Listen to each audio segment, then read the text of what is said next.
Hello everyone. I'm out here by this apple tree. I'm going to show it to you. It's big and it's blooming right now, starting to. But anyhow, the story behind this apple tree, about 4 miles from me, I mentioned this place here a couple videos back. It's called Timber Ridge. Anyways, the people that own Timber Ridge, they're an old couple. They're getting up there in age. Well, their oldest son's 10 years older than me. I'm 52, so he's 62. I'll be 52 in August, so he'll be 62. But anyhow, they have, I used to work for the boy, the oldest boy, and he had a sawmill and he cut a lot of lumber, and I worked for him part-time. And then I worked for the parents. They had had an orchard. And what it was is they ended up building a winery. Started a winery up there, and they had that going for several years. And so they planted apple trees and grapevines, and I helped them prune grapes and prune the apple trees.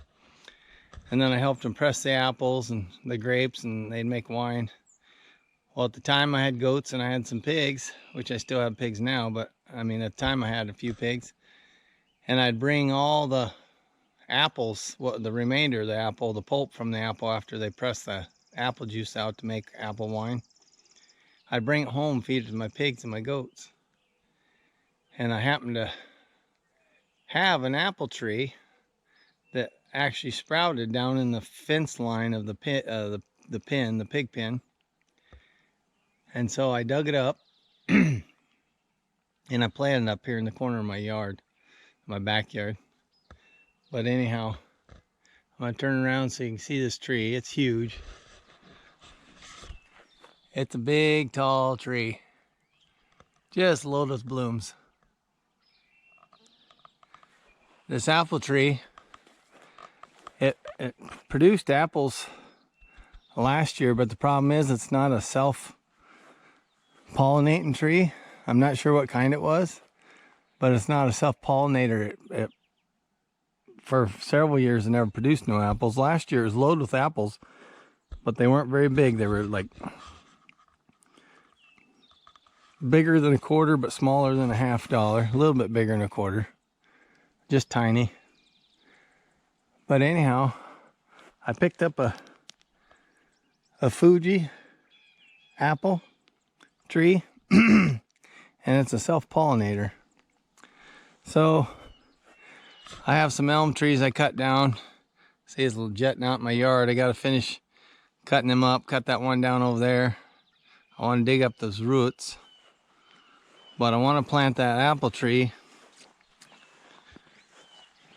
I want to plant this apple tree right in this area somewhere. Probably actually right about here, where my foot's at. Or here. Somewhere right in this area. I figure if I get this one here, it's kind of right on the edge of my hay field that's behind my house here. There's some brome grass. I can get it mowed down. But anyhow, somewhere right up here, or just kind of on the edge of the yard, would be a good place, I think. So I think I'm going to get my post hole digger. I think I'll dig a hole right here and get these trees, get my saw out, maybe cut these and get them moved out of the way, or at least drag them out of the way. Go get my four-wheeler, hook a chain to it, and drag it out of here. I guess as soon as I get this hole dug and get this tree buried, then I'll show you the results of me getting buried in the ground. Bye. Hello everybody. Sorry about the wind. This is the following day, but I did get my apple tree planted, as you can see.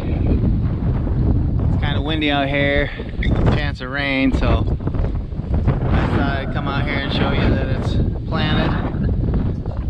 And hopefully it does good. I'll have to keep watering it, make sure it gets good growth this summer. Well, thanks for joining me on this video, and I'll see you on the next one. Don't forget, I love you. Bye.